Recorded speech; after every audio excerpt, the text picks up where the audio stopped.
నిరీక్షణ న్యూస్కు స్వాగతం. నేను మీ మ్యాజిక్ రాజా. గుర్తింపు ప్రాతినిధ్య సంఘాలైన ఏఐటీయూసీ, ఐఎన్టీయూసీ చీకటి ఒప్పందాలు కార్మికులకు నష్టదాయకంగా మారాయని, ఆర్జీవన్ యాజమాన్యం ఏఐటీయూసీకి దొడ్డిదారిన నెలకు 10 లక్షల రూపాయల లాభం చేకూరుస్తోందని హెచ్ఎంఎస్ ప్రధాన కార్యదర్శి రియాజ్ అహ్మద్ ఆరోపించారు. గోదావరిఖని ప్రెస్ క్లబ్లో సోమవారం ఏర్పాటు చేసిన మీడియా సమావేశంలో రియాజ్ అహ్మద్ మాట్లాడుతూ, ఏఐటీయూసీ గుర్తింపు సంఘం కార్మికులకు సాధించింది ఏమీ లేదని, ఉన్న హక్కులను పోగొట్టిందని విమర్శించారు. ఏఐటీయూసీ గుర్తింపు సంఘంగా వచ్చిన తర్వాతనే మెడికల్ బోర్డు బంద్ అయిందని, కార్మికులకు పదోన్నతులు ఆగిపోయాయని ఆరోపించారు. కార్మికులు కష్టించి సంపాదిస్తున్న జీతంలో 4 నెలలు ఇన్కమ్ ట్యాక్స్ కిందే పోతుందన్నారు. మెడికల్ బోర్డు లేక అనేక మంది కార్మికుల పిల్లలకు ఉద్యోగాలు లభించక రోడ్డున పడ్డారని, ఈ విషయంలో గుర్తింపు సంఘం గాని, మేమే ఎక్కువ ఏరియాలు గెలిచాము, మేమే హీరోలమని చెప్పుకునే ఐఎన్టీయూసీ గాని ఎందుకు మాట్లాడడం లేదని ప్రశ్నించారు. ఆర్జీవన్ యాజమాన్యం నెలకు 10 ట్రాన్స్ఫర్ కేసులు, డిఫిటేషన్, క్వార్టర్ అలాట్మెంట్ కేసులను గుర్తింపు సంఘంకు అప్పగిస్తూ దాదాపు 10 లక్షల రూపాయల మేర పరోక్షంగా లాభం చేకూరుస్తోందని ఆరోపించారు. పైరవీలపైనే బతుకుతూ కార్మికుల సమస్యలను గాలికి వదిలేశారన్నారు. క్లరికల్ పోస్టులకు 2023లో సర్క్యులర్ వస్తే ఇప్పటి వరకు ఇంటర్వ్యూలు నిర్వహించకుండా ఆపుతున్నారని, బేరం కుదరలేదా అంటూ ఎద్దేవా చేశారు. సింగరేణిలో మెడికల్ దందా, డిప్యుటేషన్ దందా, క్లరికల్ పోస్టుల దందా, మెడికల్ రెఫరల్ దందా బంద్ కావాలని రియాజ్ అహ్మద్ డిమాండ్ చేశారు. అలాగే ఏఐటీయూసీ నుండి ఆర్ఎల్డి కోసం గాలికిరణ్, నాగేందర్ కుమార్, విజేందర్ రెడ్డి హెచ్ఎంఎస్లో చేరారని తెలిపారు. ఇంకా ఈ మీడియా సమావేశంలో deputy general secretary Khayyum, Arjeevan vice president RLD Posham, chief vice president Gali Kiran Kumar, branch secretary Palle Kranthi Kumar, joint secretary Dabbeda Satish, కోశాధికారి Durgam Srinivas, organising secretary Rajesh, area workshop pit కార్యదర్శి నాగేందర్, శ్రీధర్, సారల్ తిరుపతి తదితరులు పాల్గొన్నారు. నేను చెప్తున్నా, జీడీకే నైనింగ్ ప్లాన్ కేసు అయ్య వేరే పేరు మీద ఉన్నాడు, కొడుకుకు ఉద్యోగం ఇవ్వమని వాళ్ళు కొరి పెడితే నేను హైకోర్టు తీసుకొచ్చి హైకోర్టు నుండి ఆర్డర్ తీసుకొచ్చిన. అయ్యా చేసిన తప్పుకు కొడుకుకి ఎందుకు పనిష్మెంట్ ఇస్తారు హైకోర్టు చెప్పి ఉద్యోగం ఇచ్చింది, ఉద్యోగం ఇప్పించినాం. అది చూపించినా కూడా దాన్ని వాడుకోలేకపోతున్నారు ఏటీసీ వల్ల అంటే దీన్ని వెనుక ఏమున్నదో అర్థం చేసుకోవాలి. ఆ పేరు మీద కూడా జీతం ఇచ్చిండ్రు, 30 సంవత్సరాలు రోజుకు 4 టన్నుల బొగ్గు తీసుకొచ్చింది కంపెనీకి ఇచ్చినాడు. ఆయన ఇది ఇచ్చిన బొగ్గును అమ్ముకున్నారు, పెన్షన్ ఇస్తారు, మెడికల్ ట్రీట్మెంట్ ఇచ్చారు, అన్నీ ఇచ్చిండ్రు. ఒక ఎంప్లాయ్మెంట్ వరకే ఆపాడు. ఎట్లా ఆపుతారు? అది ఇవన్నీ ఇచ్చిన తర్వాత లీగలైజ్ అయిపోయినాడు ఎంప్లాయీ. మారు పేరు మీద అయ్యలున్నా ఎవరున్నా 6 నెలలు 3 సంవత్సరాల లోపల ఎంక్వైరీ చేయాలి. ఎంక్వైరీ చేసి తప్పు ఉంటే తీసి పారేయాలి. పారేయకుండా మొత్తం సర్వీస్ అంతా వాడుకున్నారు. 30-45 ఇయర్స్, 35 to 40 ఇయర్స్ వరకు సర్వీస్ చేయించుకున్నారు. వాళ్ళ కొడుకులకు ఉద్యోగం ఇవ్వడానికి పెండింగ్ పెట్టి ఇవన్నీ కూడా ఏది ఒక్కటి కూడా పని చేయలేవారు. అందుకే విసిగి వేసారి వాళ్ళ నాయకత్వం కరప్టెడ్ నాయకత్వం అయింది. ఇక ఇక్కడ చూస్తే రామగుండంలో ఏటీసీ నాయకత్వానికి నెలకు 10 లక్షలు దొడ్డిదారిన జిఎం ఆర్జీవన్ గారు ఇప్పిస్తున్నారు. అది బంద్ పెట్టాలి, విజిలెన్స్ ఏం చేస్తానని నేను అడుగుతున్నా. దొడ్డిదారిన అంటే ఎట్లా? నెలకు 10 కేసులు, ట్రాన్స్ఫర్ కేసులు, డిప్యుటేషన్ కేసులు, తర్వాత క్వార్టర్స్ అలాట్మెంట్ కేసులు,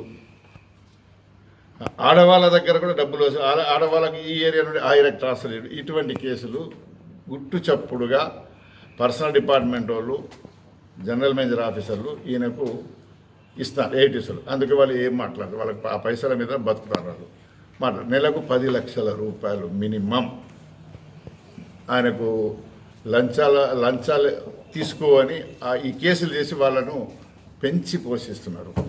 ఇది సింగరేణి మేనేజ్మెంట్కు, విజిలెన్స్కు నేను ఓపెన్గా పత్రికా ముఖంగా అడుగుతున్నా. ఈ 2 సంవత్సరాల నుండి ఏ యూనియన్ రిప్రజెంటేషన్ ఎన్ని చేసిండ్రు? కార్మికుడు అప్లికేషన్ పెడితే చేసేయాలి. అప్లికేషన్ నాకు ఆపద ఉంది, నాకు ఇక్కడ ట్రాన్స్ఫర్ కావాలి, లేకుంటే అది కావాలి, ఈ క్వార్టర్ కావాలి, అది కావాలంటే చేసేయాలి. అట్లా చేయకుండా ఆపి ఈ మిడిల్ మ్యాన్ వ్యవస్థను పోషించి ఓన్లీ గెలిచిన సంఘాలకు, అది వేరేళ్ళకి కాదు, గెలిచిన సంఘాలకు, తర్వాత ఇన్ఫార్మర్గా పనిచేసే సంఘాలకు కొందరికి అప్పుడొకటి చాక్లెట్ బిస్కెట్ లాగా ఇచ్చి సమస్యల మీద కార్మికులు తిరుగుబాటు చేయకుండా బ్రేక్ చేసుకుంటా బతుకుతున్నారు. పీరియడ్ అయిపోయింది, ఇప్పుడు అయిపోయింది పీరియడ్ 27కి అయిపోయింది. అయిపోయాక కూడా ఎందుకు మాట్లాడేది ఒక లెటర్ జీఎం గారు 10 ఎవరెవరు అప్లికేషన్ పెట్టి తీసుకోన్నారు. ఆరుగురి కంటే 6,50,000 ఒక్కొక్క దానికి 6,50,000 కంటే తక్కువ తీసుకుంటలేరు ఏఐటీస్ వాళ్ళు. తను నిన్న సంతకం పెట్టించి రిలీజ్ చేసిండు.